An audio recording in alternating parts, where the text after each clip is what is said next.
Oi pessoal, tudo bem? Professor César falando. Estamos aqui para mais uma aula de ensino remoto de emergência. Bom, gente, então no último vídeo nós paramos aqui, no item 4, onde a gente ia relembrar os principais métodos de separação de misturas. Vocês já devem ter visto isso no ensino médio, por isso que agora a ideia é relembrar isso rapidamente, ok? Então vamos lá para nossa telinha. Tá lá, ó. Então, nós já vimos ali alguns conceitos importantes num primeiro momento. Falamos um pouquinho sobre a importância de se conhecer os métodos de separação de misturas. Vimos os tipos de misturas e a lógica que existe para separá-las. Agora nós vamos ver essa lógica aplicada, né? E agora estamos indo para o item 4. Depois vamos resolver vários exercícios, ok? Então tá lá, ó. Item 4, relembrando os principais métodos de separação de misturas. Bom, gente, nós temos dois tipos de misturas. As misturas homogêneas e aquelas que são heterogêneas, né? Então a gente percebe uma nítida diferença do grau de intimidade entre as partículas, né? Quando a gente tem uma mistura heterogênea, o que acontece? O grau de intimidade entre as partículas é muito menor do que numa mistura homogênea, né? Nas misturas heterogêneas, meio que as partículas já estão separadas, né? De alguma maneira. Eu preciso arranjar um jeito de separá-las melhor. Essa é a ideia, né? Então vamos lá. Existem alguns, né?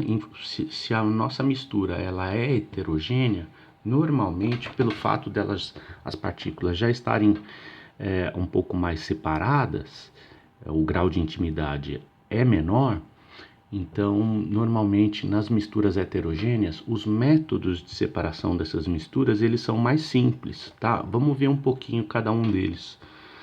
Então, o primeiro método que nós temos para separar misturas heterogêneas é o método da filtração, né? Então, vamos pegar aqui para você dar uma olhada, uma típica montagem de um sistema de filtração, né? Então nós temos aqui um funil, um becker, uma bagueta, tá aqui o papel de filtro.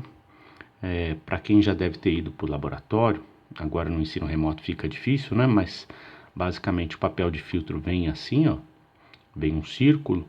Se você dobra esse círculo 2 vezes ao meio, você obtém um cone, né? Aqui, ó. Aí você abre esse cone e enfia lá no funil. E você já tem aí um papel de filtro. Para filtrar como se fosse um café, né? Então, um sistema super simples. Quando que eu uso a filtração, né? Então, vamos aqui para a folhinha. Vamos falar um pouquinho da filtração. Olha lá, vem com o tio. Filtração,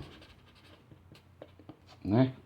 Perceba que a gente tem que pensar em algumas coisas quando a gente pensa no método de separação de mistura.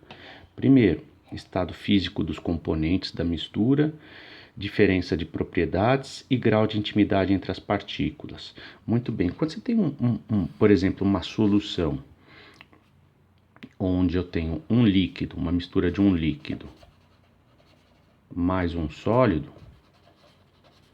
e o sólido não está igualmente disperso no líquido, né, não está solubilizado no líquido, nessa situação a gente usa filtração, né? Por exemplo, se eu tenho uma mistura de líquido mais sal, né, água mais sal,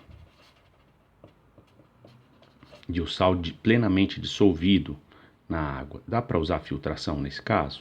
Não, nós já comentamos sobre isso, né? É como se o sal ficasse no estado aquoso. Então, é como se ele estivesse no estado líquido. Então, ele passa pelo papel de filtro. Não tem como segurar ele, reter ele. Já se eu tiver uma mistura de água mais areia, já é uma situação onde eu posso aplicar a filtração, né? Mas perceba que a vida real, ela é muito diferente da vida teórica, né? o que que acontece? Dependendo do tipo de dispersão que você tem, né? Então, do tamanho das partículas, às vezes o tamanho da partícula ele é tão diminuto, mas tão diminuto, mas tão diminuto, que não basta uma simples filtração que eu consigo tirar essa partícula ali, ó, dispersa. E às vezes é uma mistura heterogênea que dá para ver super bem as partículas, mas mesmo assim, o que que acontece? É difícil de filtrar. Então, dependendo da mistura, por exemplo, de água e da areia, se é uma areia bem grossa, ela decanta rapidamente aqui, ó, né? E se eu usar um processo de filtração aqui, eu vou conseguir reter com muita facilidade essa areia. Mas se é uma areia muito fininha e eu acabei de misturar essa água com essa areia, né? Fica uma água meio barrenta, meio turva. Esse processo já não é tão simples de filtrar. Então, quando você pega na vida real, eu tenho que fazer mais de uma filtração muitas vezes, às vezes 2, 3 filtrações para obter uma água bem limpinha. Então, é muito curioso porque quando a gente estuda na teoria, a gente acha que basta filtrar que está tudo certo. Não é bem assim, né? Quando você olha lá o papel de filtro e você dá um zoom, por exemplo, na malha, né, no papel, o papel é como se fosse cheio de buraquinhos, assim, ó, né? Então, o papel tem esses buraquinhos por onde passa o líquido, tudo bem? E o sólido, ele retém, mas ele só vai reter se a partícula sólida for maior do que o buraquinho que ele tem para passar. Aí o papel de filtro retém, tá? Muitas vezes a partícula sólida é menor do que esse buraquinho. Então eu também tenho que levar em consideração o buraquinho do papel, tá? Então nem sempre as coisas são tão simples como são colocadas na, na teoria, né? Quando você for para o laboratório químico, você vai perceber que muitas vezes você tem que filtrar muito mais do que uma vez para conseguir obter um resultado bom de separação, né? Não é uma coisa tão simples, certo? Então tá aí a nossa o nosso primeiro método de separação de misturas, que é a filtração. Muito bem. E aí nós temos as variantes dele, né? Então tá aqui um sistema de filtração a vácuo. Dentro do laboratório químico, muitas vezes a gente trabalha com pressão, né? O tempo é um elemento fundamental. Teu chefe fica lá te cobrando resultado, agilidade, né? E o sistema de filtração a vácuo, ele foi desenvolvido para agilizar o processo de filtração. Então, ao invés de fazer um processo lento e normal que nem esse aqui, ó, deixo lá o sistema filtrar e demorar lá meia hora para filtrar direitinho, o que que a gente faz? A gente monta um sistema que nem esse aqui, ó. Esse aqui é o chamado funil de Buchner, né? Ele é de porcelana, cheio de buraquinhos. E a gente encaixa esse equipamento aqui, ó, no Kitasato, né? Então, isso daqui, ó, vem aqui, né? E aqui, ó, eu encaixo uma bombinha de vácuo, tá? Que gera um vácuo aqui dentro desse recipiente, sugando o líquido aqui por cima. Olha lá, ó, então o sistema ele é preparado dessa maneira aqui, ó. O aparelho está montado desse jeito. Quando eu jogo a minha mistura de um líquido mais um sólido, o sólido fica aqui retido e o líquido passa. Só que esse processo ele é muito mais rápido. Aqui, ó, aqui tem uma sucção de ar, é gerado o vácuo que puxa mais rapidamente o líquido. Então tá aqui o líquido separado do sólido. Tá claro isso, gente? Então aqui filtração a vácuo é um sistema bem interessante para agilizar o processo. Olha lá, ó. Esse aqui é um típico filtro prensa, que também serve para agilizar o processo de separação, só que esse aqui é um processo mais industrial, esse aqui é um processo laboratorial. Tudo bem? Então aqui você tem umas placas como se fosse um pano que segura o sólido, e você tem uma prensa que vai esmagando, né? Vai esmagando o sólido dentro desse pano, né? É mais ou menos assim, é como se fosse uma... vamos pensar assim, né? Você quer filtrar alguma coisa numa meia, né? E aí fica retido o sólido na meia. Se você pega essa meia e espreme ela, o líquido sai por fora da meia, né? Para fora da meia, o sólido fica lá dentro. É mais ou menos o que o filtro prensa faz em escala industrial. Só que tem uma prensa gigante que pressiona essas placas com um sistema de filtragem. Isso aqui você vai trabalhar na indústria, tá? Muito bem. Então, falamos rapidamente do nosso primeiro processo. Vamos para o segundo, decantação. Então, tá aqui o processo de decantação, né? Quando eu tenho uma mistura de água mais uma partícula razoavelmente grande, de modo que eu consiga sedimentar ela, né? Então, o que é que eu faço? O que é o processo de decantação? É deixar essa mistura decantar, né? Esperar para o sólido sedimentar e aí eu posso retirar o líquido sobrenadante de duas maneiras diferentes. Ou eu vou verter esse líquido, né? Pegar esse becker e verter ele, tirando o líquido por cima, né? Ou então eu faço isso daqui por sifonação, né? Eu coloco um becker no nível abaixo do que tem a mistura, pego uma mangueirinha e sugo o sobrenadante. Esse método aqui a gente usa muito quando a gente faz lá no laboratório vinho caseiro. O vinho caseiro ele gera uma borra embaixo depois do processo de fermentação e o vinho fica em cima. Então a gente sifona o vinho para obter apenas o vinho sem a borra, tá? E o método é esse daqui, ó. Beleza? Bom, tudo isso daí eu tô chovendo no molhado para vocês, né? Outro processo para acelerar a decantação é a centrifugação, né? Você tem aqui uma maquininha que fica girando os tubinhos com a mistura do líquido mais o sólido e aí você acelera o processo, né? Então tá aqui, ó, uma mistura de sólido mais líquido. Perceba que o sólido ele tá meio disperso no líquido, ó. Ele está turvando o líquido e é uma maneira que eu tenho de acelerar o processo de decantação para retirar o sobrenadante é por meio da centrifugação, né? Esse tubinho fica girando aqui, ó, e aí é como se tivesse uma força jogando o sólido para baixo, para o fundo do líquido. Esse processo é muito utilizado dentro do laboratório químico para acelerar o processo de separação de misturas, tá? O pessoal faz muito isso daqui lá quando você pega, por exemplo, o sangue, né? Você tem a fase sólida e a fase líquida do sangue. Então, para acelerar o processo de decantação da fase sólida do sangue, a gente usa a centrífuga, tá? Naqueles laboratórios de análise clínica. Beleza? Muito bem, tá aqui, ó, uma centrífuga de laboratório.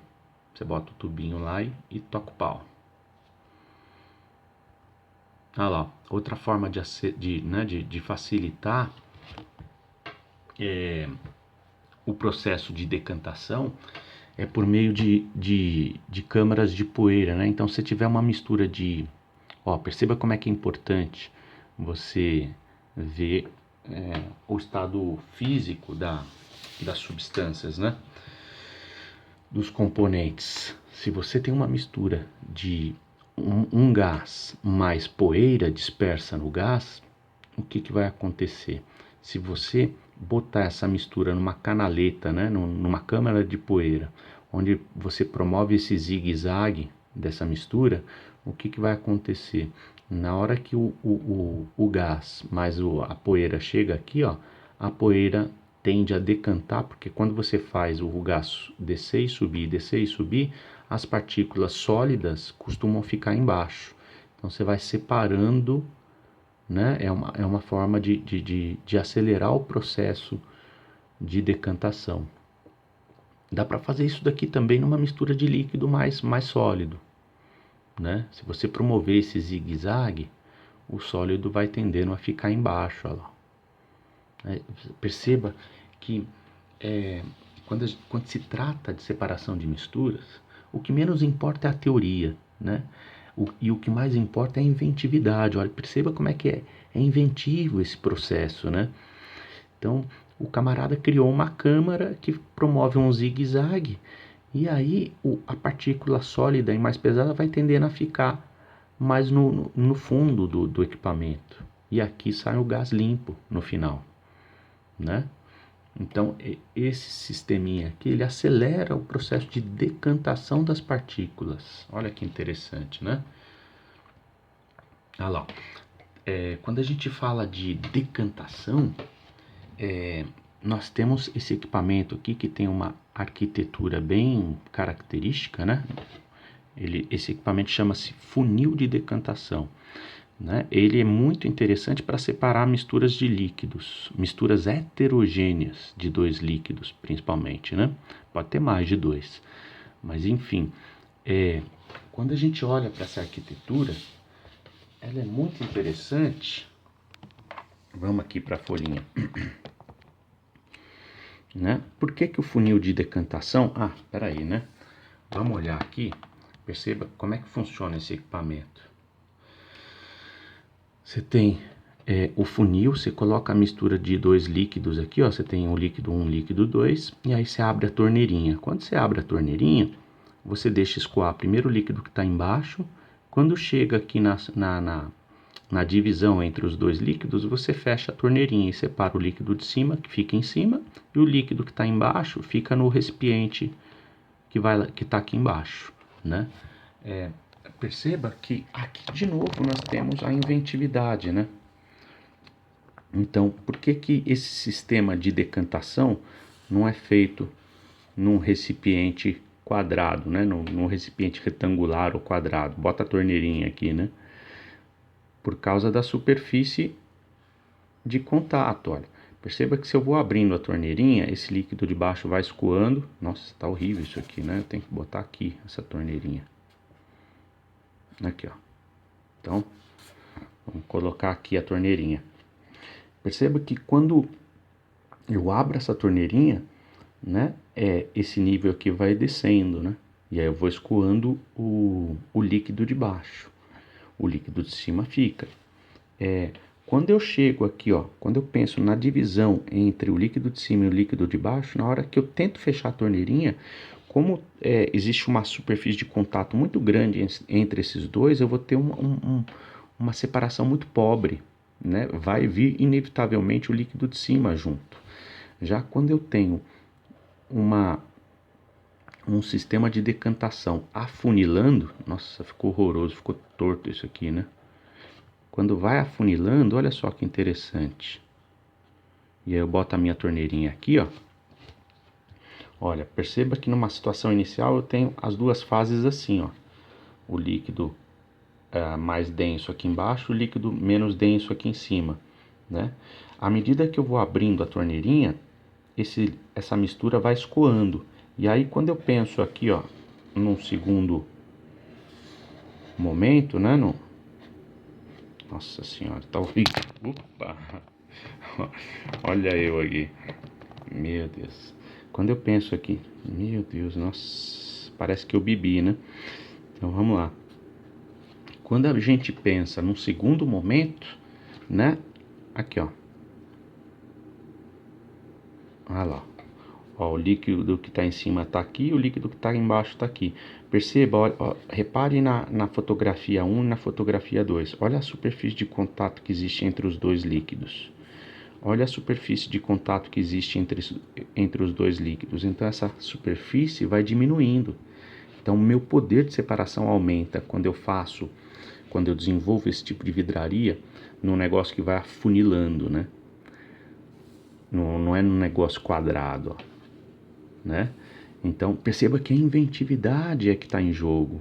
Não é teoria, é inventividade. O camarada criou essa arquitetura aqui muito interessante para separar dois líquidos. Então quando eu tenho, ó, perceba que Quando eu tenho, olha só, você precisa ter a inventividade, você precisa pensar no grau de intimidade das partículas, você precisa pensar na diferença de propriedade e precisa pensar no estado físico dos componentes. Se a mistura é um gás e um sólido, eu não vou usar essa vidraria para decantar. Não funciona. Eu vou usar uma câmara de poeira. Se é uma mistura de um sólido e um líquido, né, eu vou usar uma centrífuga. Ou eu vou usar um sistema parecido com esse, um sólido e um líquido. Então a decantação vai ser feita dessa forma, né? Se eu pegar essa mistura de sólido mais líquido e colocar lá no funil de decantação, perceba, olha lá, ó, o que vai acontecer? Não vai separar, vai entupir a minha torneirinha. Então, esse equipamento não funciona para decantar mistura de sólido mais líquido, né? É um típico equipamento de decantação para separar dois líquidos ou mais líquidos, né? Tá? Então, perceba a importância de você olhar para o estado físico das substâncias que estão envolvidas no processo de separação. Muito bem, vamos lá para o outro item, que é a sublimação, gente. Então tá aqui uma típica mistura de iodo mais impurezas, tá? E a gente sabe que o iodo ele possui uma propriedade de sublimar. O que é a sublimação? É a passagem direta do estado sólido para o estado de vapor. Então olha só que legal, quando eu pego uma mistura de iodo mais impurezas e eu aqueço essa mistura, o que vai acontecer? O iodo não vai passar para o estado líquido, ele vai passar direto para o estado de vapor, né? E aí esse sistema aqui, ó, colocando um vidro de relógio aqui em cima do becker, como esse vidrinho ele tá frio, porque ele tá longe da fonte de aquecimento, o que vai acontecer? O iodo no estado gasoso vai voltar para o estado sólido, né? E aí, o que você vai ter aqui, ó? Um iodo com grau de pureza bem alto. As impurezas vão ficar aqui embaixo e o iodo vai ficar aqui em cima. Gente, olha só. Aqui de novo, o que a gente está observando? A gente está olhando para a mistura e está propondo um método de separação olhando para as propriedades das substâncias envolvidas nessa mistura. Olha só, o iodo a gente sabe que possui a propriedade de ser sublimável, né? de sublimar, ou seja, de passar do estado sólido para o gasoso. São pouquíssimas as substâncias que possuem essa propriedade. Se ele está misturado com muitas impurezas, o que acontece? Olhando para essa mistura, e vamos supor que o que me interesse aí seja o iodo, o que vai acontecer? A partir dessa diferença de propriedade, eu vou propor um método de separação. E a lógica que está envolvida é a seguinte: ora bolas, se o iodo eu consigo sublimar ele, o que acontece? Nesse processo de sublimação, só quem vai passar do estado sólido para o estado gasoso e depois de novo para o estado sólido é o iodo. Então essa é a lógica que eu utilizo, né? Quando eu aqueço esse iodo, ele vai passar para o estado gasoso, e aí quando ele encontra uma superfície fria, ele volta para o estado sólido, só que agora no estado bem puro, né? E as impurezas ficam embaixo. Todo mundo conseguiu entender a sublimação? Então eu não quero que você decore o que é sublimação. Por isso que eu nem estou colocando aqui definição, eu não estou botando enfoque na definição. Eu quero que você entenda a lógica dos processos de separação. Qual que é a lógica? Separar por diferença de propriedade, certo? A sublimação é aplicável quando apenas um dos componentes da mistura é sublimável. É como se purifica o iodo, certo? Dissolução fracionada, gente. A dissolução fracionada é aplicável quando apenas um dos componentes da mistura é solúvel num dado líquido. Por exemplo, colocando-se uma mistura de sal comum e areia em água. O sal irá se dissolver, enquanto que a areia não. Por decantação, separamos a solução de sal de água e água da areia e por evaporação recuperamos o sal. Professor, não entendi nada. Vamos lá. Vem com o tio que você passa de ano. Então, a tal da dissolução fracionada, quando que a gente aplica esse processo de dissolução fracionada? Para separar misturas de dois sólidos, e aí olha o estado físico envolvido na brincadeira, né? Normalmente a dissolução fracionada, ela é um processo de separação de mistura aplicável a uma mistura de sólidos, normalmente, tá? Então, se eu tenho, por exemplo, uma mistura de areia mais sal, e eu quero obter o sal, certo? O sal é que me interessa. Olha só que legal, eu quero temperar minha carne com sal. Tô lá na ilha deserta, eu quero obter o sal a partir da areia salgada, certo? Como é que eu faço? Eu olho para esse sistema de mistura e penso na diferença de propriedades das substâncias envolvidas na mistura. O que eu sei? Eu sei que a areia não se dissolve em água, não é solúvel em água, e o sal sim. Então, olhando para essa diferença de propriedade, o que é que eu faço? Eu jogo água e mexo, certo? O que vai acontecer? O sal que estava misturado na areia, né? Ele vai se solubilizar em água, ele passa para água. Então eu vou passar a ter água mais sal, certo? E aí o sal é como se ele ficasse no estado líquido, né? Ele fica plenamente dissolvido em água e aí o filtro não consegue reter esse sal mais, porque está no estado aquoso. O que vai acontecer? Quando eu pego esse sistema e filtro, tá aqui, ó.